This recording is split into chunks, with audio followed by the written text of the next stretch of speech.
Hello दोस्तों, welcome to DSD cars. और भाई आज के वीडियो में हम ड्राइव करने वाले हैं मारुति की काफ़ी बढ़िया कही जाने वाली 4 सिलेंडर गाड़ी को, यानी कि मारुति इग्निस को। और मारुति इग्निस में कैसा क्या एक्सपीरियंस रहता है ड्राइविंग का, वो सारा आप लोगों के साथ आज के वीडियो में शेयर करने वाला हूं, ताकि अगर आप भी इग्निस लेना चाहते हैं तो जो रिव्यू है वो कहीं ना कहीं भाई आपके काम आ सके। तो भाई 2.5 किलोमीटर गाड़ी को चला चुका हूं। अब एक बार पहले गियर में बिना रेस दिए, यानी कि सेल्फ एक्सेलरेशन पे मैं गाड़ी को उठाने की कोशिश करता हूं कि गाड़ी उठती है या नहीं उठती है। तो अपना जो पैर है वो मैंने बिल्कुल पीछे कर लिया यहाँ पे, और अब मैं भाई गाड़ी की क्लच छोड़ता हूं।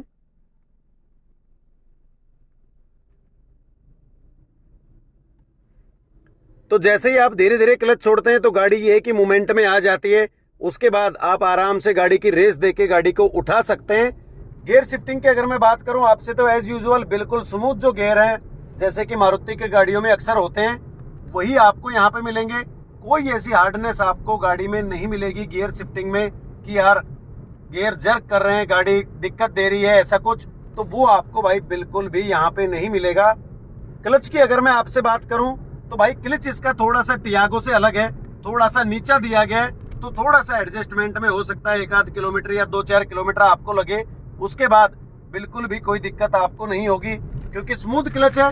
कोई ऐसा इश्यू नहीं है कि क्लच हार्ड है या ज्यादा ट्रेवल कर रही है, नॉर्मल सा ट्रेवल करती है। और बिल्कुल सॉफ्ट साइड में जो क्लच है वो गाड़ी की भाई आपको मिलती है मारुति इग्निस में। और जैसे ही मैं गाड़ी को पहले बार चला रहा हूँ, नई गाड़ी है, खैर पुरानी आप चलाओगे वो किस कंडीशन में है उससे आप आइडिया नहीं लगा सकते हैं, लेकिन जब आप नई गाड़ी चलाते हैं तो आपको एक्चुअल में पता चलता है कि गाड़ी की जो परफॉर्मेंस है या पिकअप है वो किस हिसाब से आपको भाई मिल सकता है।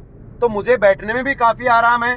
जो सीट है उसमें यार थाई सपोर्ट काफी बढ़िया दिया गया है, क्योंकि सीट पीछे की साइड में जो है वो टेपर में दी गई है, तो उसमें बैठने में बड़ा आराम मिलता है। थाई सपोर्ट पूरा आपको मिलेगा, कोई दिक्कत मारुति इग्निस में नहीं होती है। और अगर बैक की मैं बात करूं तो बैक आपको पता है इग्निस की सीट का काफी चौड़ा है, तो उसमें भी बैठने में भाई बड़ा मजा आ रहा है। कोई ऐसा इश्यू नहीं है कि मैं अनकंफर्टेबल महसूस कर रहा हूँ इग्निस की सीट पे बैठ के। और जो हेडरेस्ट दिया हुआ है एडजस्टेबल हेडरेस्ट है, लेकिन इस पोजीशन पे भाई मेरा सर बिल्कुल आराम से लगा हुआ है। और जैसा कि पहले मुझे टियागो में महसूस होता था कि कहीं ना कहीं थोड़ी सी दिक्कत हो रही है, वो मुझे भाई शायद इग्निस में कहीं भी महसूस नहीं हो रहा है। मैं बड़े आराम से इस गाड़ी में बैठा हूँ और बैठने में कोई दिक्कत नहीं है। लंबे रूट पे भी अगर आपको गाड़ी चलानी है तो भी मेरे हिसाब से कोई दिक्कत आपको भाई नहीं होने वाली है गाड़ी में। तो भाई बैठने में बड़ा आराम है, गियर स्मूथ है, क्लच भी स्मूथ है।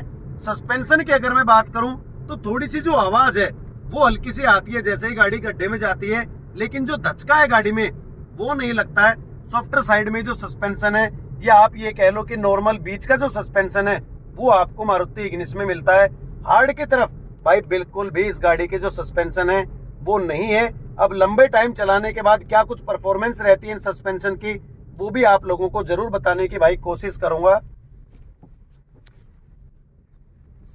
अगर हम यू टर्न लेते हैं तो भाई जो स्टीयरिंग है, अब ये मैंने स्टीयरिंग यहाँ पे छोड़ दिया है, तो स्टीयरिंग भाई अपने आप गाड़ी का सेंटर में आता है। हल्का सा जो है वो बाकी है, लेकिन वो भी आप ना के बराबर मान सकते हैं। तो गाड़ी अपने आप भाई रीसेंटरिंग करती है स्टीयरिंग की, तो ये भी आपको फायदा है। क्योंकि वैगनार में ये दिक्कत आती है कि यू टर्न लेने के बाद भाई जो स्टीयरिंग है वो सेंटर में नहीं आता है। अब अगर थोड़ा सा मैं यू टर्न लेता हूँ और स्टीयरिंग को छोड़ता हूँ तो भी स्टीयरिंग भाई सेंटर की तरफ आ जाता है अपने आप। अगर स्टीयरिंग रेस्पॉन्स की मैं बात करूं ड्राइविंग में, तो स्टीयरिंग रेस्पॉन्स काफी बढ़िया है।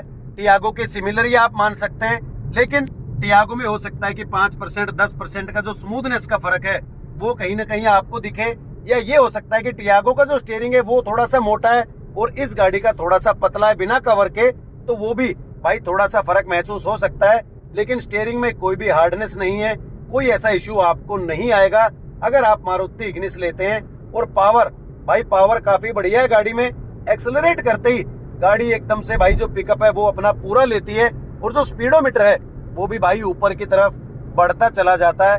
कोई ऐसी दिक्कत आपको नहीं आएगी पिकअप के मामले में, क्योंकि 4 सिलेंडर का इंजन आपको मिल रहा है 82 bhp के साथ में, बढ़िया पावर है।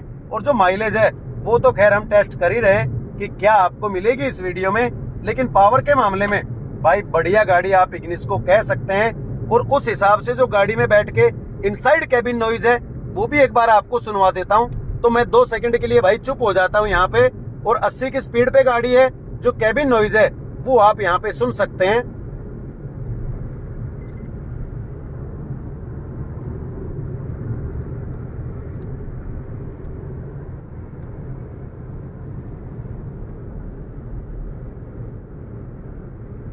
तो भाई 80-85 की स्पीड पे इतनी कैबिन नॉइज आपको महसूस होती है, और मुझे बहुत ज्यादा नहीं लग रही है। खैर मैं अक्सर आपको कहता हूं कि टियागो में भी मुझे बहुत ज्यादा आवाज नहीं लगती है, लेकिन हो सकता है कि अपना अपना अलग अलग एक्सपीरियंस है, कौन कितना महसूस करता है नहीं करता है उस पर भी डिपेंड करता है। लेकिन मेरे हिसाब से ना टियागो में ना ही इग्निस में जो इनसाइड कैबिन नॉइज है वो आपको बहुत ज्यादा सुनेगी कि आप रिट्रेट हो जाएंगे, आपको ऐसा लगेगा कि यार कहाँ बैठ गए, कितनी बाहर की आवाज आ रही है।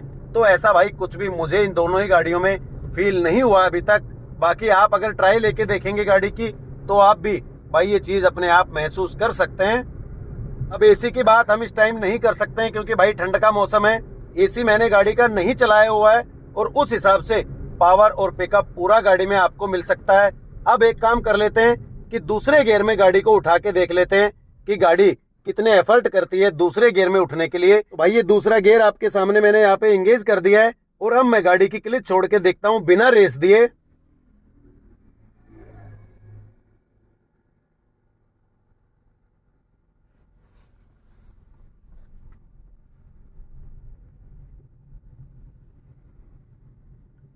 तो अगर मैं गाड़ी की रेस नहीं देता हूं दूसरे गियर में तो बिल्कुल धीरे धीरे जरा जरा सा करके मुझे क्लिच छोड़नी पड़ती है, क्योंकि जैसे ही थोड़ी सी तेज क्लच छूटेगी तो गाड़ी का भाई बंद होने का जो डर है वो यहाँ पे हो सकता है। अब मैं रेस दे के देख लेता हूं दूसरे गियर में कि गाड़ी उठती है कितने एफर्ट से।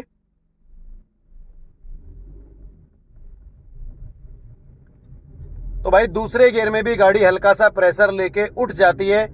ऐसा नहीं है कि गाड़ी बंद होने की कगार पे पहुंच गई थी या आपको बहुत ज्यादा एक्सेलरेट करना पड़ रहा है, तो उस हिसाब से जो पिकअप है वो गाड़ी में बढ़िया है। लेकिन आप हमेशा भाई पहले गियर में ही गाड़ी को उठाएं, दूसरे गियर में गाड़ी को उठाना कोई भी समझदारी नहीं है, क्योंकि अगर ऐसा होता तो भाई फिर पहला गियर दिया ही क्यों जाता। अब एक बार एसी ऑन करके देख लेते हैं कि दूसरे गियर में गाड़ी कितने एफर्ट के साथ उठ पाती है। तो मैंने 2 नंबर पे यहाँ पे गाड़ी का एसी ऑन कर दिया है, और दूसरे गियर में यहाँ पे गाड़ी है, और अब एक बार गाड़ी को मैं उठा के देखता हूं।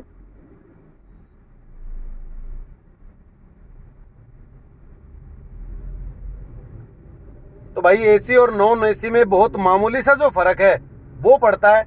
ऐसा नहीं है कि एसी चलाते ही गाड़ी दब जाती है, क्योंकि बढ़िया इंजन है उस हिसाब से कोई बहुत ज्यादा प्रेशर नहीं पड़ता। एक बार दोबारा ट्राई कर लेता हूं।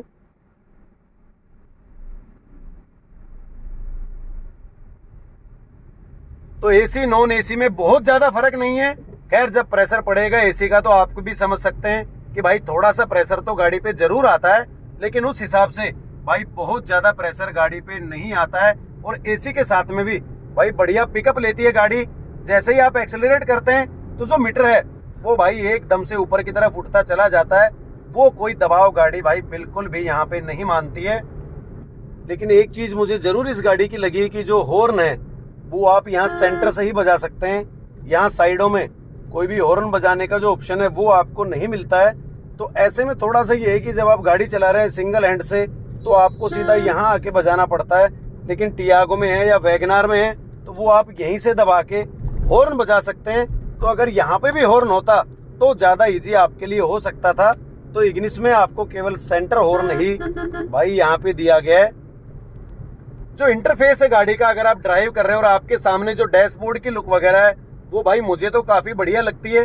कोई ऐसा इश्यू नहीं है, बढ़िया सी एमआईडी मीटर की लुक है। यहाँ स्टीरियो आपको मिल रहा है, यहाँ पे भी डुअल टोन में डैशबोर्ड आपको मिल रहा है, और ऊपर जो प्लेन सरफेस है वो गाड़ी में दिया गया है। तो कोई ऐसा इश्यू नहीं है लुक के मामले में। लेकिन भाई सबकी पसंद अलग अलग होती है, किसी को ये गाड़ी पसंद आती है नहीं आती है, वो भाई सबकी अपनी अपनी चॉइस के ऊपर डिपेंड करता है। लेकिन हम ड्राइव रिव्यू की अगर बात करें तो ड्राइविंग में कोई भी इश्यू भाई गाड़ी में मुझे नहीं लग रहा है। अगर आप भी इग्निस लेना चाहते हैं तो बढ़िया पावर बढ़िया परफॉर्मेंस आपको मिलती है, उस हिसाब से आप मारुति इग्निस की तरफ जा सकते हैं। अगर आप एक बढ़िया सा ड्राइविंग एक्सपीरियंस लेना चाहते हैं 4 सिलेंडर इंजन के साथ में। अब अगर आपको गाड़ी की लुक्स ही पसंद नहीं है तो भाई फिर अपनी चॉइस के हिसाब से आप कोई दूसरी गाड़ी भी अपने लिए देख सकते हैं। आपका पैसा है, आपकी चॉइस है कौन सी गाड़ी आप अपने लिए लेते हैं। और अगर मैं बात करूं रियर सीट कंफर्ट की, तो भाई बड़ा आराम बैठने में है, कोई ऐसा इश्यू नहीं है। लेग रूम पूरा मिल रहा है मुझे, और जो थाई सपोर्ट है वो भी भाई एकदम बढ़िया मिल रही है, और मैं आराम से भाई पीछे बैठ सकता हूँ। एडजस्टेबल हेडरेस्ट आपको पीछे भी मिलते हैं, अपनी मर्जी से आप जितना चाहें भाई उनको सेट करके आराम से बैठ सकते हैं। आप अगर लंबी दूरी पे भी जाते हैं 150, 200, 300 किलोमीटर में भी, तो मेरे हिसाब से कोई ऐसा इश्यू आपको नहीं होना चाहिए। और तो भाई आप एक बार ट्राई कर लेते हैं कि 0 to 100 कितना क्या टाइम लेती है मारुति इग्निस।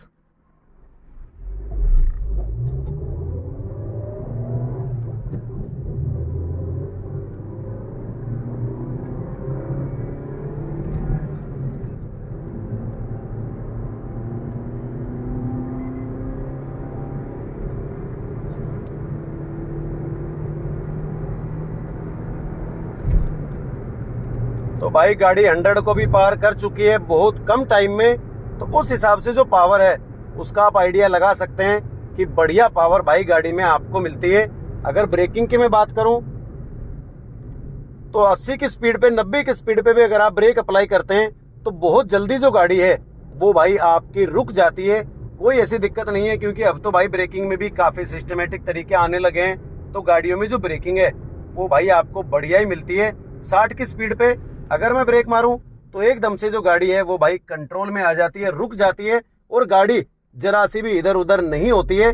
तो ये भी काफी फायदा है नए नए ब्रेकिंग सिस्टम्स का कि आपकी गाड़ी इधर उधर टर्न नहीं लेती है, स्किड नहीं होती है। तो भाई ये चीज काफी बढ़िया है।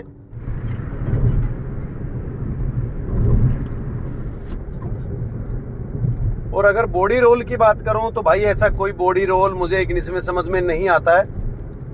19-20 का जो है वो आप मान सकते हैं, लेकिन ऐसा कोई बॉडी रोल आपको गाड़ी में देखने को नहीं मिलता है।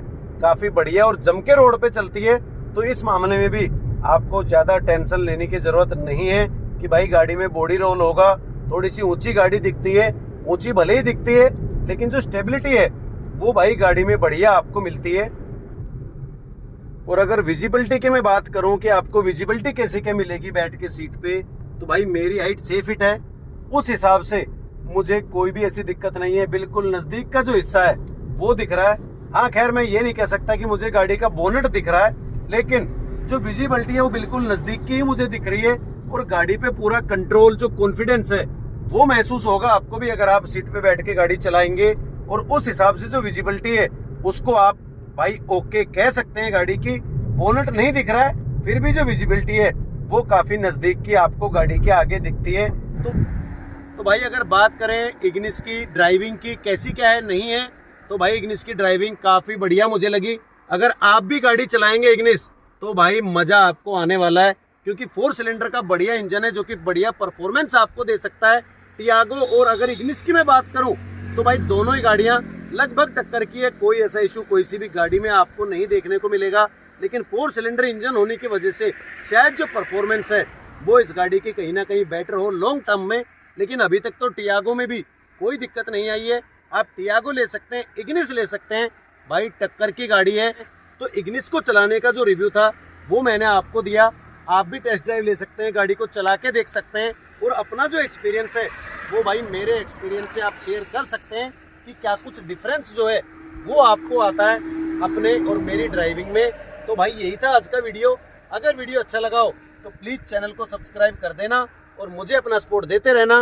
वीडियो को एंड तक देखने के लिए थैंक यू दोस्तों।